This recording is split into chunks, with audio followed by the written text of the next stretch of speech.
O número que faz o mercado inteiro parar para assistir. Todo mundo espera ansiosamente com o final de Copa do Mundo. Esse número que mexe com os mercados, que faz absolutamente todo mundo tomar as suas decisões a partir dele. Mas o engraçado é que num passado recente, esse número não era tão relevante assim, né? Mas a atenção que hoje a mídia dá para isso faz isso praticamente se tornar o pilar da economia mundial e os mercados ficam ou furiosos, ou ficam exaltados, ou ficam animados, ou ficam... Cada hora acontece uma coisa diferente. Então você percebe que psicologia é fundamental na macroeconomia. E esse número que eu estou falando é o CPI, o famoso CPI, como eu já vinha dizendo, né? Ele seria anunciado aí agora, foi anunciado ontem, né? Baseado na data de hoje que eu estou gravando esse podcast. Ontem saiu finalmente o CPI de 6,5%. Isso mostra aí uma queda da última vez que nós tivemos o anúncio aí de 7,1%. Mas é exatamente o que o mercado esperava. Então esse número não tem absolutamente nenhuma surpresa. Já estava mais do que precificado e o Smart Money já sabia exatamente o que ia acontecer. Então aqui meu objetivo não é me tornar um canal de notícias, falar sobre os números, sobre os acontecimentos, porque já tem muito canal de notícia por aí. O meu objetivo com o capítulo de hoje é ir para as partes que realmente interessam, que é ler o que está por trás desse número, não ter somente um número vazio que todo mundo vai falar. Então eu quero ver o que está por trás desse número e o que compõe ali nos bastidores. Meu nome é Renaud Adorno, tenho mais de 10 anos de comércio exterior e venho aí há mais de 8 anos investigando para onde vai a liquidez do mundo e me aprofundando em macroeconomia e explicando o que eu vou aprendendo para você. Você pode me encontrar tanto no Instagram, quanto no YouTube, quanto também no Spotify. Basta aí me procurar pelo nome Renaud Adorno. Se você estiver ouvindo a música de fundo e alguns barulhos, não liga, porque aqui eu estou em viagem nesse exato momento, a gente vai fazendo onde dá. Então vamos lá. A grande narrativa que nós temos aí, que é o que eu já venho falando há bastante tempo, é que o Fed estaria com uma política de subida de juros para controle da inflação, certo? A famosa inflação não monetária, a inflação de preços ao consumidor. Sempre importante fazer essa diferenciação. E aí aparentemente está surgindo efeito, que quanto mais eu fui subindo, a inflação ela foi começando a dar uma desacelerada, né? E ela está desacelerando, só que agora com uma força um pouco mais forte. Então, ali, ao invés de um comparativo de 7,1% em relação aos últimos 12 meses, você ter agora 6,5%, seria uma clara demonstração que nós teríamos aí uma quebrada, né, realmente nesse ritmo, e que isso precisaria acontecer de qualquer forma, é um controle que vem sendo feito, portanto, vai dando aí a razão de que o Fed está de fato conseguindo fazer esse controle por meio da subida de juros, né? Mas a gente sabe muito bem o que eu expliquei em capítulos anteriores, o que está por trás disso. Mas antes a gente precisa entender uma coisa, eu quero falar de duas coisas muito importantes aqui que eu separei para falar hoje sobre isso. A primeira coisa é que esse número de 6,5, a gente precisa quebrar esse número em dois. Porque existe toda uma história que foi refletida na primeira metade, né, do ano de 2022, do ano passado, principalmente ali entre fevereiro e junho, e existe toda uma outra história que está sendo contada por esses números após junho. Então o que acontece ali? Quando você realmente analisa, você tem uma subida bastante forte ainda e acelerada, que ainda tem uma inércia muito grande de todo aquele desajuste do supply shock que a gente viu em 2021, onde você tinha uma demanda que subiu rapidamente, mas a oferta ainda estava dependendo de toda a recomposição da pandemia para voltar a poder suprir toda aquela demanda que cresceu muito mais rápido. Ou seja, esse desajuste completo que houve em 2021 com esse supply shock foi o grande responsável pela subida dos preços ao consumidor. Então, quando você olha ali de forma isolada, ele foi um resquício do que aconteceu em 2021. Então, a gente tem ainda uma uma aceleração ainda que vai acontecer, apesar dela vir diminuindo aos poucos, mas ainda num nível alto. Agora, em junho, a coisa mudou bastante. E quando você analisa de junho até o final do ano, os últimos 6 meses, né, que veio acontecendo aí essa mudança, você percebe uma desinflação, digamos assim, né? Então, ao invés de você ter números grandes, você tem aí um número aproximadamente zero, como se fosse uma estagnação em relação ao crescimento, ou até uma pequena tendência de começar a virar o jogo. Então ele acaba sendo um contraste muito grande entre essas duas partes e cria aí meio que um composto. Então você tem o peso dos primeiros 5 meses de 2022, que foi gigantesco e puxando para cima, e o peso meio que contrabalanceando de uma estagnação completa sem puxar absolutamente nada. Então quando você vê esses dois contrastes, né, o peso ali no início do ano e você tirar completamente esse peso no final do ano, a gente chama isso de front-loaded, né? Ou seja, ele é puxado pela frente. É uma inflação, é um índice de CPI front-loaded. Então ele veio direto ali no início e depois você teve aquela grande puxada, com uma correção muito forte. E por que isso começou agora a se refletir? Que às vezes você nem vê uma queda assim tão brusca, né? De 7,1 para 6,5, parece que não é uma coisa tão expressiva assim, porque a gente ainda está tendo um crescimento, só que você percebe que o CPI, na verdade, ele é contado em year over year, então é de ano em ano, ele cria meio que uma média móvel dos últimos 12 meses, aqueles 12 meses corridos, e vai criando aquela média móvel que obviamente serve para responder de forma mais lenta, mais inerte, digamos assim, né? E isso acaba escondendo coisas muito importantes que são justamente o meu assunto de hoje. Então, como eu disse ali anteriormente, você teve algo muito importante que aconteceu no mês de junho de 2022, que fez essa forte mudança de tendência. Por quê? O que aconteceu exatamente em junho para você ter uma virada tão brusca que vai contar uma história completamente diferente no segundo semestre de 2022? Se a gente fizer uma análise numa camada mais superficial, digamos assim, a gente pode dizer que tudo não passa de um reajuste do mercado que estava completamente desbalanceado em 2021, e aí você teve um supply shock, certo? E aí aos poucos a demanda que tinha recuperado mais rapidamente acabou criando aí esse supply shock, e o supply shock não tinha conseguido até então resolver o problema da demanda. Os preços estavam altos, mas agora teve uma recuperação desse supply e a parte da oferta, as empresas voltaram a ter estoque, voltaram a começar a fabricar, você viu até que carros, né, começaram a voltar para o mercado e deu uma certa balanceada. Então, tudo que sobe, chega uma hora que o mercado em si, né, as empresas, todas as empresas, o capitalismo, ele vai acabar recuperando, correndo atrás do tempo perdido para sanar aquilo, e tudo que sobe uma hora vai ter que começar a cair de qualquer forma. Agora, quando você analisa esse número um pouco mais profundamente, a gente vê uma grande inversão, né, que aconteceu em junho, mas que traz um fator com muito peso, e um desses fatores é o petróleo.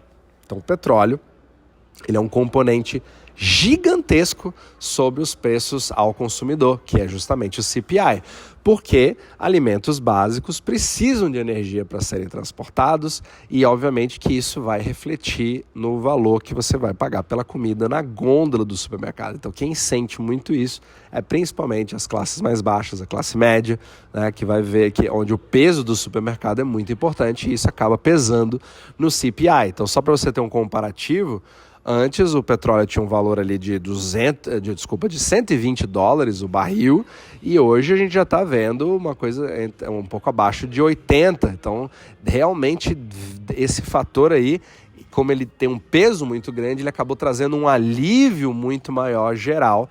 E você também percebe isso, obviamente não somente na comida, mas também nas bombas de gasolina, que você vê aqui nos Estados Unidos, eles reduziram bastante, né? O que era normal você ver ali de o preço do galão tá ali 5,50, você tem estados com 6, né? Como a Califórnia, até 7, coisas exageradas. Você trouxe para uma norma, trouxe ali para 4,30, que você começou a ver cada vez mais na Flórida. Então chegou um momento em que, principalmente agora, acabei de abastecer o carro, então assim, a gasolina premium, a mais cara, eu paguei 3,6, né, 3,60 o galão, e se você for para gasolina comum, você pode até encontrar a 2,99, né, a $3 praticamente. Então teve realmente um alívio muito grande no valor da gasolina. Agora, o único fator que ainda foge da tendência e faz com que esse valor, essa queda que a gente percebeu no CPI não seja maior ainda, é o que a gente chama de Owner's Equivalent Rent, que é o mercado de aluguel nos Estados Unidos. Mas ele é bizarro, porque a contabilidade dele no CPI é muito para trás. O que significa isso? Os aluguéis continuam ainda tendo aquele reajuste, as pessoas não sentiram grandes quedas ainda no valor do aluguel, porque basicamente o cálculo que você coloca, principalmente com os contratos ainda tem que ser honrados até o final, né? Então você tem aquele fixo que vai se mantendo dependendo da sua renovação. Às vezes você tem uma renovação ali por 2 anos, 1 ano, 15 meses, 18 meses. É claro que vai demorar mais tempo para isso se refletir. Só que basicamente o cálculo dele é um cálculo que olha muito para o retrovisor, porque olha só, você pega os preços dos imóveis em 2021, que a gente já sabe que explodiram completamente, né? E aí você inclui isso no CPI de 2022 para poder tomar decisão dentro do Fed sobre as taxas de juros que vão ser aplicadas em 2023. Então, olha a distância, estamos falando de 2 anos. Então, quando a gente fala assim de efeito retardado, que é o lagging indicator, ou seja, um indicador que realmente vai mostrar uma coisa que está bem atrás no seu retrovisor, que não tem nada a ver com o que está acontecendo na economia real, então realmente é até um eufemismo você chamar isso de lagging indicator. Então, essa parte de aluguel, ela acabou tendo um peso ainda que puxou para cima, continuou aumentando, só que a gente sabe que o mercado imobiliário, como eu expliquei em capítulos anteriores, ele demora bastante para começar a voltar a reduzir. Agora, além dessa parte do petróleo, que realmente ajudou a dar essa aliviada, né, no supply shock, que nada tem a ver, novamente, sempre vou repetir isso, nada tem a ver com a inflação monetária, mas uma subida de preços, é importante a gente usar essa diferenciação.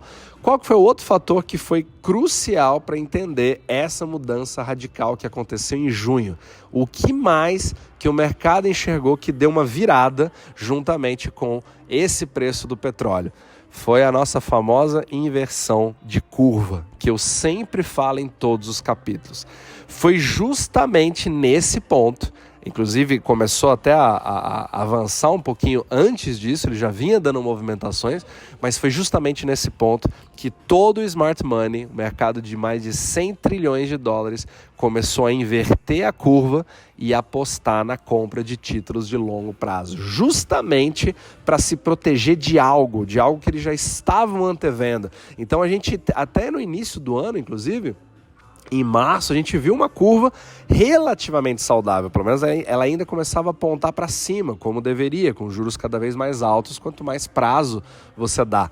Mas aí, quando chegou perto de junho, ela começou a ficar praticamente reta até a hora que, após junho, você teve uma inversão da curva. Então, olha que coincidência, entre aspas, de essa reversão do petróleo demonstrar claramente o que o mercado já estava vendo, que, na verdade, ele está falando, olha, o Fed vai ter que começar a mudar a sua política. Não estamos tendo um problema de inflação nos Estados Unidos. Preços subirem, você pode ter preços que sobem sem necessariamente ter uma inflação, porque se você tiver a definição certa de inflação, que é a inflação monetária, você vai entender a real causa do problema e não colocar todos os tipos de subidas como a farinha do mesmo saco. Porque não é, ou seja, você tem soluções diferentes e o mercado em junho já comprou o blefe do Fed, digamos assim, ou o Fed acreditando na sua própria teoria, você pode pensar de uma forma ou de outra, de que realmente está usando a solução errada, que a solução não é subir juros. Então eles estão apostando que o Fed vai acabar tendo que fazer algum tipo de inversão, né? Ele está indo na contramão e toda essa história foi refletida de junho para cá. Então o que acontece? Depois da notícia de hoje, da notícia de ontem do CPI, o mercado já não tinha absolutamente nenhuma surpresa, porque não somente ele já antevia isso desde antes de junho, como ele até acertou e imediatamente a expectativa do mercado. Eles previram 6,5% e deu cravado 6,5%. E o que aconteceu com a própria curva de bonds a partir disso? Né? Sendo que a gente teve aí essa notícia, vendo exatamente o que eles vinham, o que vinha acontecendo. Você simplesmente teve uma manutenção da inversão da curva. Na verdade, você percebeu até imediatamente depois de uma notícia que ela não somente se reconfirmou, mas se reforçou. A inversão ela aumentou um pouco mais ainda logo depois da notícia, ou seja, eles dobraram a aposta do all-in que já tinha dado para dizer que o problema que nós temos não é inflacionário, mas ao contrário, é uma desinflação, no mínimo, mas eu aposto que nós estamos em direção a uma recessão deflacionária. A economia não está superaquecida como o Fed diz que está, e ainda por cima está usando o remédio errado para corrigir, e o Fed em algum momento vai ter que bater com a cara no muro para ver que está indo pela política errada e vai ter que dar um 180 graus, que é o famoso pivot, sair daquele movimento hawkish de subida e vai ter que voltar a pelo menos parar de subir e depois começar a ser dovish, fazendo a queda dos juros para correr atrás do estrago que ele vai ter feito, e quanto mais tempo ele esperar que isso aconteça, maior vai ser o estrago, né? Que é o que a gente chama ali de hard landing, que é o pouso duro, digamos assim, onde você vai ter uma pancada, sendo que você poderia ter o soft landing, que seria aquele pouso mais suave, que é o que o Fed vem passando na sua teoria de que toda essa política que eles estão fazendo é para fazer um pouso suave, para que você nem sinta nenhum tipo de recessão e mostrar que nós estamos sob controle. Mas não é o que o Smart Money está falando. Então, realmente, essa queda de braço continua extremamente travada e você percebe que isso vai acabar, está sendo aí o palco principal, a trama principal de 2023. Mas é muito interessante a gente ter uma visão macro para se perguntar o seguinte: já tivemos esse tipo de queda de braço no passado, entre essas duas forças, né? Entre o Fed e o Smart Money, entre realmente o mercado? E vale a pena lembrar de uma coisa bastante interessante que aconteceu em outubro de 2018, com uma inversão fortíssima da curva no mercado asiático, né? Principalmente ali no Japão, e todos esses mesmos sintomas que acabaram criando de fato uma recessão na economia japonesa. Então a economia japonesa, o Japão recentemente reconheceu algo que aconteceu 3 anos atrás. Olha que loucura. Então você teve em outubro de 2018, você teve ali uma recessão que estava acontecendo de fato no mercado, vista corretamente pelo mercado de bonds japonês, só que ninguém admitiu.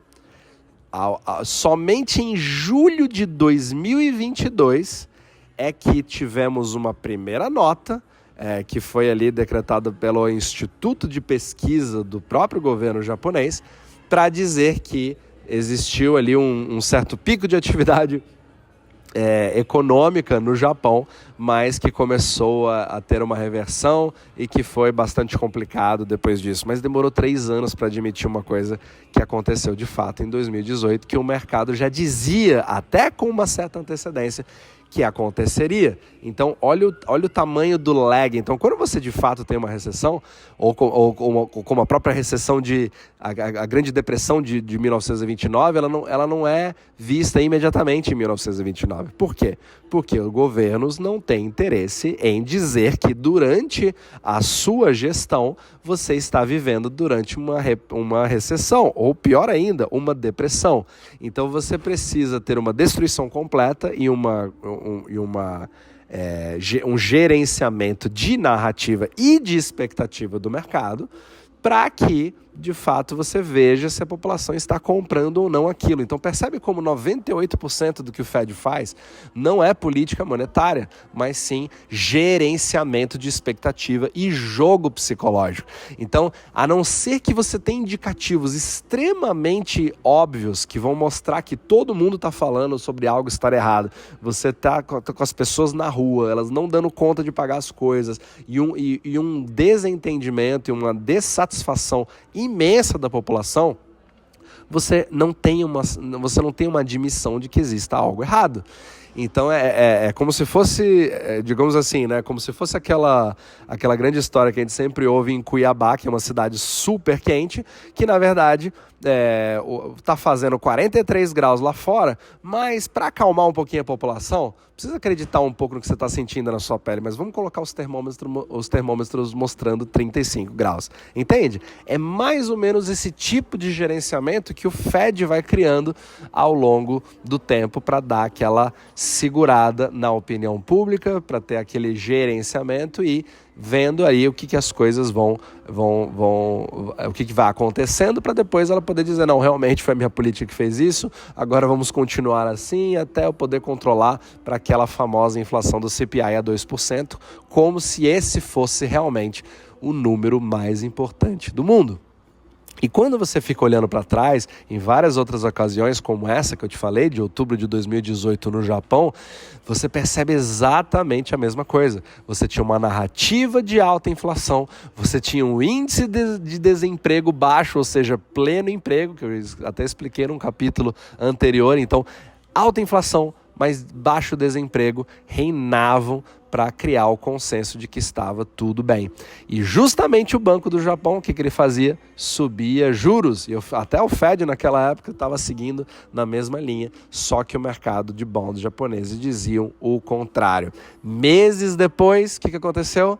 O BOJ, o Bank of Japan, foi obrigado a fazer o famoso pivot e mudar a rota imediatamente, porque ele viu que estava causando grandes danos na economia japonesa, danos esses que não foram resolvidos até o momento. Nós estamos ainda vivendo desde 2018, na verdade bem antes que isso, mas você tem micro tendências dentro de macro e mega tendências, né? Você sempre pode tirar o zoom ali dos gráficos, mas isso vem se arrastando pelo menos nos últimos 4 anos, e isso representa algo significativo para muitas famílias. Então, no macro, você percebe que isso vem se arrastando também cada vez mais. E a grande pergunta que a gente vai fazer é, será que essa mesma história, dessa mesma quebra de braço entre o mercado de bonds e o Banco Central do determinado país, né, ou o Fed nesse caso,